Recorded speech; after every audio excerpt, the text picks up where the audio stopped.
Welcome back. स्वागत है आपका सेकंड क्लास में। और आज ये क्लास बहुत ही डिटेल्ड होने वाली है और हम लोग कॉम्पैक्ट रिवीजन करते हैं ह्यूमन फिजियोलॉजी का, जिसमें हम लोग स्टडी करेंगे बॉडी फ्लूइड और सर्कुलेटरी सिस्टम के बारे में। तो बॉडी फ्लूइड में सबसे मेन जो है वो आपका ब्लड है, यानी कि रक्त के बारे में हम लोग डिस्कशन करने वाले हैं। तो ब्लड जो कि एक फ्लूइड कनेक्टिव टिश्यू है, जिसे हम लोग तरल संयोजी ऊतक कहते हैं।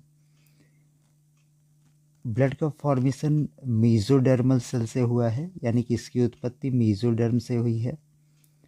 मैट्रिक्स अधात्री में तंतु अनुपस्थित पाए जाते हैं। इनके मैट्रिक्स यानी कि अधात्री में तंतुओं का अभाव होता है। जैसा कि आप लोग जानते हैं, रुधिर का अध्ययन हीमेटोलॉजी कहलाता है और शरीर के भार का लगभग 6 से 8% भाग ब्लड होता है। एक सामान्य औसत मनुष्यों में इसका आयतन 5 से 6 लीटर माना जाता है और pH 7.4 है। क्षारीय प्रकृति का होता है, यानी कि एल्कलाइन इन नेचर। आइए हम लोग कंपोनेंट ऑफ ब्लड के बारे में डिस्कस करते हैं। रुधिर का संगठन प्लाज्मा और ब्लड सेल से हुआ है, जिसमें से 55% प्लाज्मा होती है और 45% ब्लड सेल होती है। प्लाज्मा में 90 से 92% भाग वाटर का है, जल का है। 6 to 8% प्रोटीन पाई जाती है। पोषक पदार्थ, उत्सर्जी पदार्थ, हार्मोन्स और आयन बाकी बचे हुए परसेंटेज में पाए जाते हैं। यदि इसे 100% माना जाए तो 90 से 92% पार्ट जो है वो आपका जल का है और 6 से 8% प्रोटीन है और थोड़े से मात्रा में अन्य पोषक पदार्थ एवं उत्सर्जी पदार्थ, हार्मोन्स आदि पाए जाते हैं। यानी कि इस प्रकार से प्लाज्मा 55% और ब्लड सेल जो कि 45% कंपोनेंट का बना हुआ है। इसमें आपका आरबीसी, जिसे रक्ताणु कहते हैं, red blood corpuscles, WBC, white blood corpuscles, जिसे श्वेताणु कहा जाता है, और तीसरा आपका प्लेटलेट्स है, जिसे बिम्बाणु कहते हैं। तो इस प्रकार आरबीसी, डब्ल्यूबीसी और प्लेटलेट्स ब्लड सेल के ही पार्ट हैं और ये तीनों पार्ट 45% में ब्लड के कंपोनेंट में पाए जाते हैं और प्लाज्मा 55% रूप में पाया जाता है। तो आइए चलते हैं प्लाज्मा प्रोटीन के बारे में अध्ययन करते हैं। प्लाज्मा प्रोटीन मेनली 3 टाइप्स का है: albumin, globulin and fibrinogen. Albumin सबसे अधिक मात्रा में पाया जाता है, लगभग 4%। सबसे छोटा प्लाज्मा प्रोटीन एल्ब्यूमिन प्रोटीन होता है। रक्त कोलाइडल परासरण दाब को नियमित करना इसका काम है। सेकेंड पोजीशन पे ग्लोबुलिन है, जिसे इम्यूनोग्लोबुलिन आईजी या एंटीबॉडी या प्रतिरक्षी निर्माण के लेवल पे जाना जाता है। प्रतिरक्षा प्रदान करना और सुरक्षा में प्रमुख भूमिका ग्लोबुलिन का कार्य है। थर्ड नंबर पे आता है फाइब्रिनोजन, जिसमें सबसे बड़ा प्लाज्मा प्रोटीन फाइब्रिनोजन ही होता है। संख्या या प्रतिशत में सबसे कम होते हैं, लेकिन रक्त स्कंदन में प्रमुख भूमिका रहती है। यानी कि रक्त स्कंदन में प्रमुख भूमिका किसकी है? तो फाइब्रिनोजन की है। इस प्रकार प्लाज्मा प्रोटीन एल्ब्यूमिन सबसे अधिक मात्रा में लगभग 4%, ग्लोबुलिन जिसे प्रतिरक्षी प्रोटीन के लेवल पे जाना जाता है, सुरक्षा में भूमिका रहती है, और फाइब्रिनोजन सबसे बड़े प्लाज्मा प्रोटीन होते हैं, रक्त स्कंदन में भूमिका निभाते हैं। ब्लड सेल, रुधिर कणिकाएं, इसमें आरबीसी, जिसे हम लोग रेड ब्लड कार्पसल्स कहते हैं, हिंदी में रक्ताणु कहा जाता है। इनका लाइफ स्पैन 120 डेज यानी कि 120 दिन का है। आरबीसी को एरिथ्रोसाइड भी कहते हैं। इनकी संख्या 5 to 5.5 मिलियन पर मिलीमीटर क्यूब है, यानी कि 5 से 5.5 मिलियन पर millimetre cube.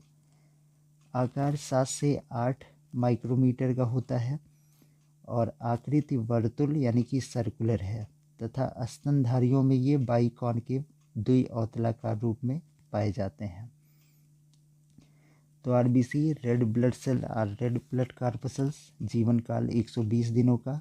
Erythrocyte second name में इनकी संख्या है 5 से 5.5 मिलियन पर मिलीमीटर क्यूब। आकार 7 से 8 माइक्रोमीटर। आकृति वर्तुल या सर्कुलर। स्तनधारियों में बाइकॉन के प्रकार के। परिपक्व आरबीसी में केंद्रक अनुपस्थित होता है, यानी कि एक मेच्योर आरबीसीज में न्यूक्लियस नहीं पाए जाते।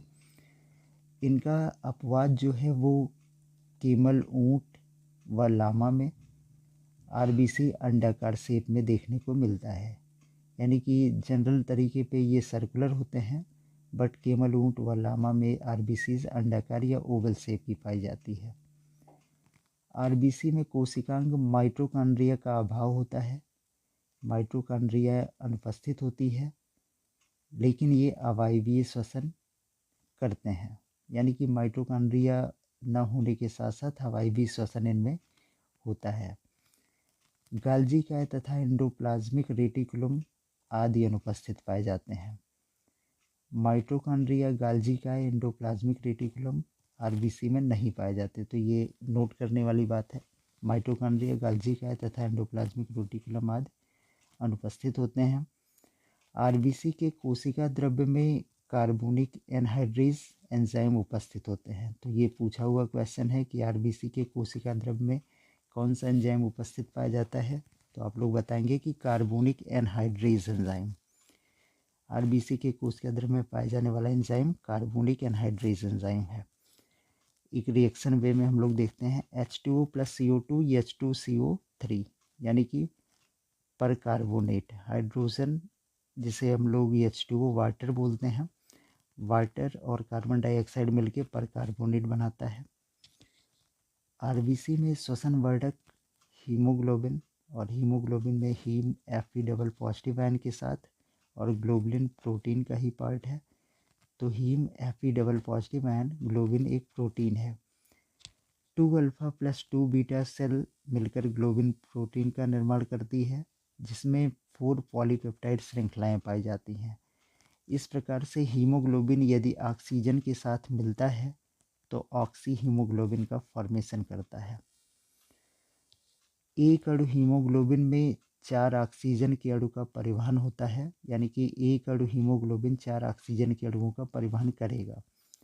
हीमोग्लोबिन की मात्रा 12 से 16 ग्राम पर डीएल ब्लड में पाई जाती है, यानी कि हीमोग्लोबिन 12 to 16 ग्राम पर डीएल के अमाउंट में अवेलेबल होती है। हीमोग्लोबिन को मापने के लिए सहलीज हीमेटोग्लोबिनोमीटर का यूज़ करते हैं, और इससे हम लोग हीमोग्लोबिन मापते हैं, सहलीज हीमोग्लोबिनोमीटर का।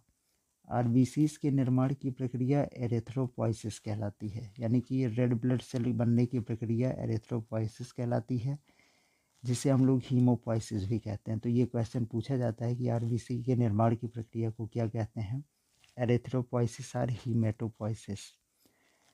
और ये जो एरिथ्रोपोइसिस है या हीमोपोइसिस है, एरिथ्रोपोइटिक अंगों से मिलकर बना होता है। इसमें कुछ टर्म हमने दिए हैं, जैसे वयस्क अवस्था में आरबीसी का निर्माण लाल अस्थिमज्जा में होता है, जिसे रेड बोन मैरो कहा जाता है। और एरिथ्रोपोइटिक अंग में आपके पीतक, यॉर्क सैक, लीवर, यकृत, प्लीहा, स्प्लिन। भ्रूण अवस्था में आरबीसी का निर्माण, तो भ्रूण अवस्था में आरबीसी का निर्माण यॉर्क सैक में होता है, लीवर में होता है या प्लीहा में होता है।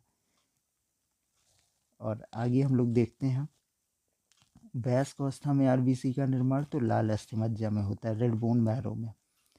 ये सभी क्वेश्चन बनने वाले क्वेश्चन हैं। यदि आपसे पूछा जाए कि भ्रूण अवस्था में आरबीसी का निर्माण, तो ऑप्शन में पीतक है तो पीतक, नहीं तो लीवर, और नहीं तो स्प्लिन।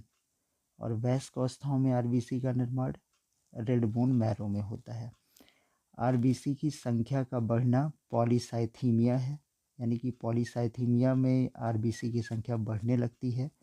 और आरबीसी की संख्या का घटना एनीमिया या रक्तअल्पता कहलाता है। जैसे जैसे आरबीसी मृत होती जाती है, प्लीहा में जाकर जमा होती जाती है, यानी कि आरबीसी डेड होने पर प्लीहा या स्प्लिन में जाकर स्टोर होती है। प्लीहा को आरबीसी का कब्रिस्तान कहते हैं। ये भी क्वेश्चन पूछा गया है कि आरबीसी का कब्रिस्तान कौन है, तो प्लीहा या स्प्लेन आरबीसी का कब्रिस्तान होता है। और हीमोग्लोबिन को मापने की यूनिट सैलीज हीमोग्लोबिनोमीटर। आइए एनीमिया के बारे में जानते हैं। एनीमिया रक्त अल्पता है, रक्त की कमी एनीमिया है। और एनीमिया में माइक्रोसाइटिक एनीमिया जिसमें आयरन की कमी हो जाती है, macrocytic folic acid vitamin B9 की कमी हो जाती है, परनीसियस एनीमिया विटामिन B12 की कमी हो जाती है, साइनोकोबालामिन विटामिन B12 का नाम है, यानी कि साइनोकोबालामिन या विटामिन B12 की कमी से परनीसियस एनीमिया होता है।